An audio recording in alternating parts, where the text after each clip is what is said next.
Welcome to The Last Word, brought to you by Montgomery Bank. I'm David Jenkins, joined once again by Chris, your Bulls lost Popes. Blah, blah, blah. Yeah, Chris is a little upset. His Bulls went down to the Washington Wizards, and, you okay? You gonna be all right? Okay. A lot of talk with the NBA now, and it's not about the Bulls, so, Now about the Bulls, a lot of, people who just don't know when to keep their mouth shut, I guess. I don't really know. There's a lot of that going around lately. But that's kind of the theme of the show, is just learning to... Yeah, shut your mouth. And, I guess we live in a society where people just blurt out words and don't really think of what's going on up here. And yet, here we talk on the show. Yeah. It's funny how that all comes full circle. Oh, yeah. But, we'll bring that up a little bit. Sure. The, Los Angeles Clippers owner, everybody knows, was suspended for life, banned for life from basketball. He's going to be forced to sell the team. I think that's a slippery slope they're going down by forcing him to sell the team. Because what if another owner... doesn't want to do something that people, want him to do. I mean, it's his team. It's his team. So I mean, he should get to do what he wants to do. But what now if fans and the media get enough, rallying cry? There's precedent to maybe remove that owner from, make that owner sell. And that's true. just. I think that's a slippery slope. I think, like you said, it's a dangerous precedent. I do believe in that. But at the same time, if you do what you're supposed to do and, act like an upstanding employee of the NBA, which he is, he had to be granted access by the NBA to obtain this team at one point. If you do those things, you hold yourself to a higher standard and don't talk out the wrong side of your mouth, you don't have to worry about that. Yeah, what he said was 100% wrong, and he needed to be punished and banned for life. I'm fine Actually, with that. the thing that he said is kind of misconstrued, has kind of been put through the ringer a little bit. He never actually did say he didn't want black people to come to his games. He said he didn't want his mistress to be associated with black people at his games. Well, let's just stop right there.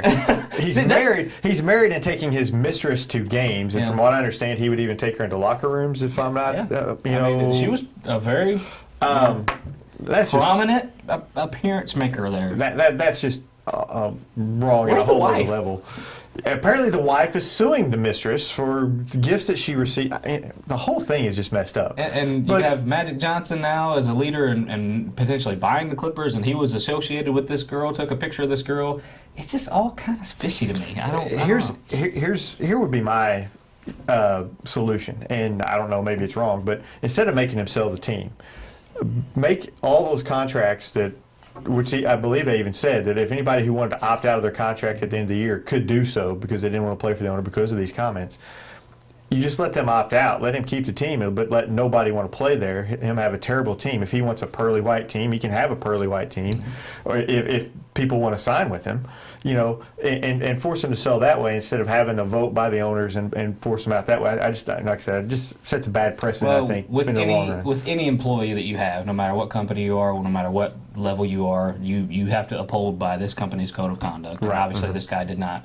With his comments that were privately taped that without his knowledge, that's another wrinkle in the thing. I think he kind of has a battle if he wants to take this to court. Oh, yeah, but at the same time, I don't think much will hold up. I just get the sense that nothing was going to go right for this guy. He takes everything to court. He takes. I mean, when he fires a coach, makes the coaches sue him in order to get the pay that they're owed. I've read a lot about this guy and what he's done in the past, and he just has a mind that doesn't fit now and has never fit ever really in society, and a lot of things that he just does is just. I'm fine with him being out of the NBA. I'm 100% fine with it. Get him out, and that's fine. I'm just, like I said, I'm just kind of worried this is going to set a bad precedent for other sports and other owners. Because maybe they don't necessarily do something this egregious, but something that they do that people don't like, and all of a sudden they're going to be forced to sell the team. I agree because it could come into the fact a religious belief or something like that. Exactly. And that's something that scares me. If this owner he believes a certain way and others around him don't feel that way, there could be an uprising to him and get him out. We don't need this type of person here.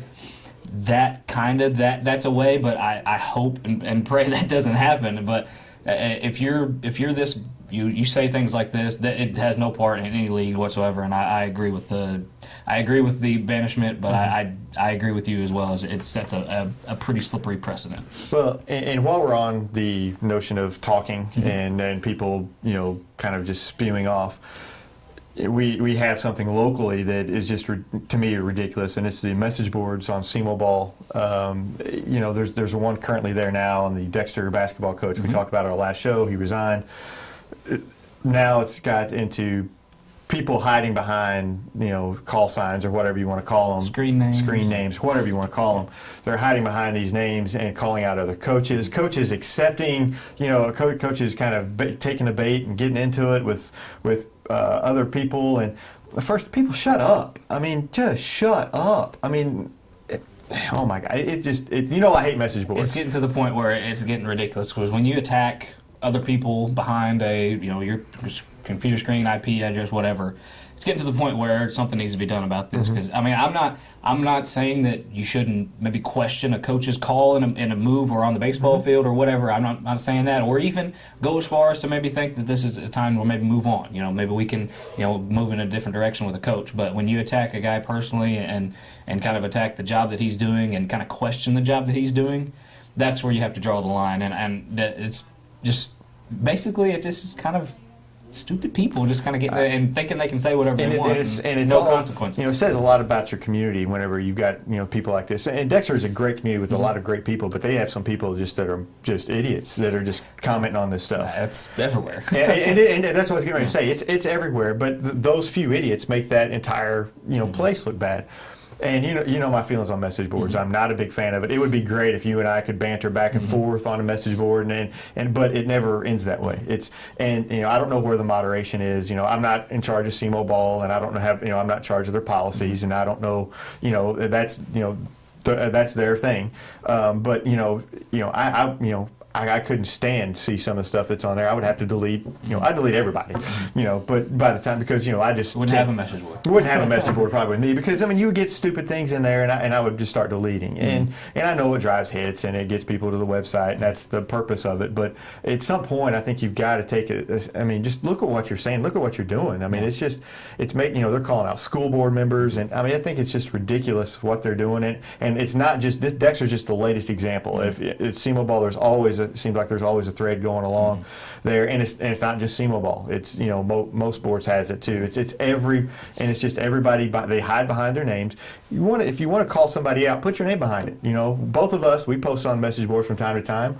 We post under our own. We do this right here. Right. We post under our names. We're here. And if you're going to have the guts to call somebody out, I wrote a column recently about a school bond issue that I was against, and I put my name to it, and it did not go over well with people. Some people did not. Some people it did not, but it's what I believe. But I put my name to it, and I was one of the few that did it, and nobody else would. But then it come to find out, whenever the vote happened, 2/3 of the people decided that they were going to vote against it and were on my side. But yet you never, nobody ever stood up, and just a lot of people are just kind of hiding behind, just hiding anymore. Unfortunately, that's becoming a new normal. I hate to even call it a normal, but that's becoming the thing now. It's people they get on there and they think they can say whatever they want, and there's no consequences to it. That you can say whatever you want, say whatever, attack a person's livelihood. You got to remember, these coaches, they're teachers first. I hope to imagine that. But then they have a very important job of coaching a team.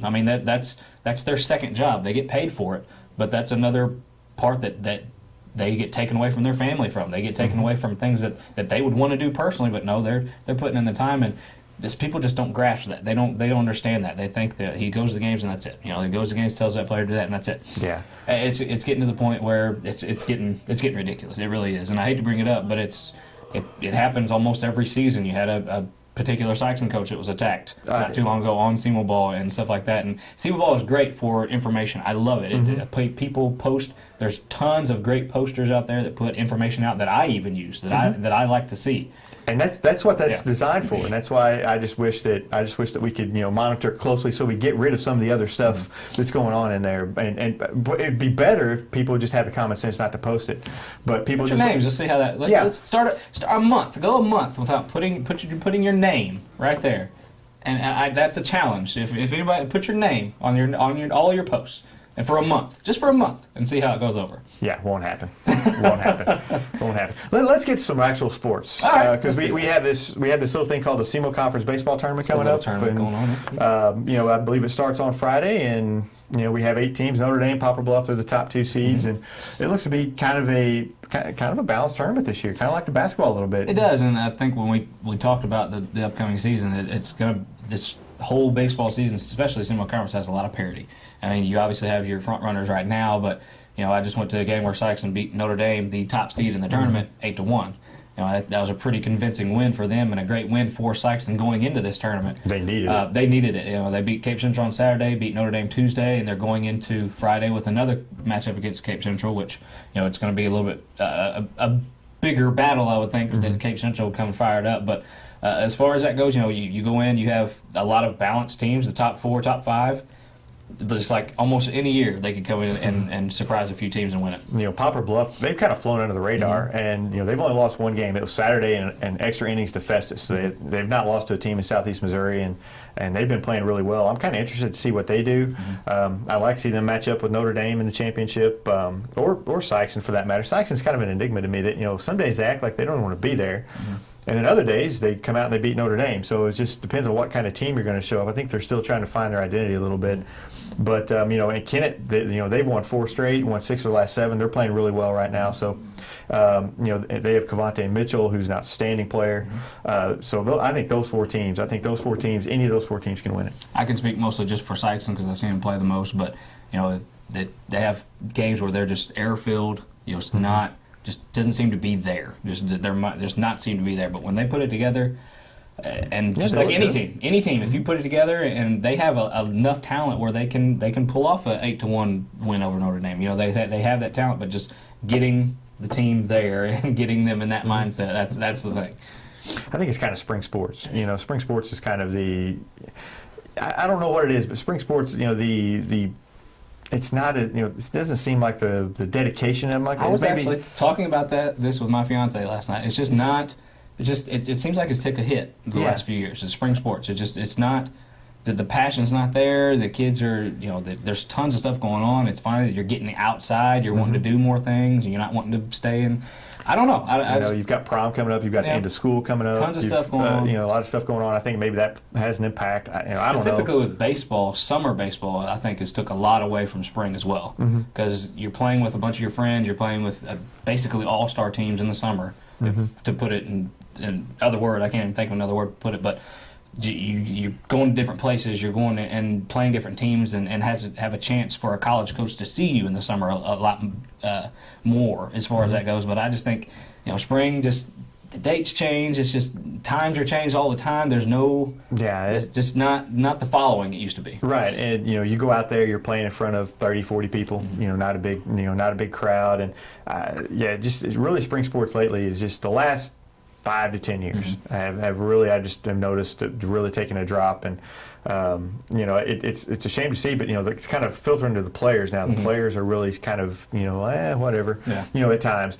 Big games they tend to show up more, but if it's just a regular game, maybe not so much. So hopefully that kind of mentality will change as we're getting near the end of the season. We're getting in close to district time. Hopefully that'll change, and starting with this tournament, which I think could be a great tournament. Championship game planned for Monday, if I'm not mistaken, at Capitol Hall. Could be Notre Dame and Sykeston, Poplar Bluff and Kennett, or any mixture of the 4. So, and I hope Coach Blackman's going to watch this because he said the magic word enigma. He has a real problem with that word apparently. So I just want to make sure that I'm not just letting him know that I'm not the only one that says it.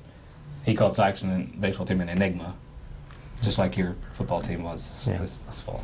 So, I just thought I'd throw that out there. All right.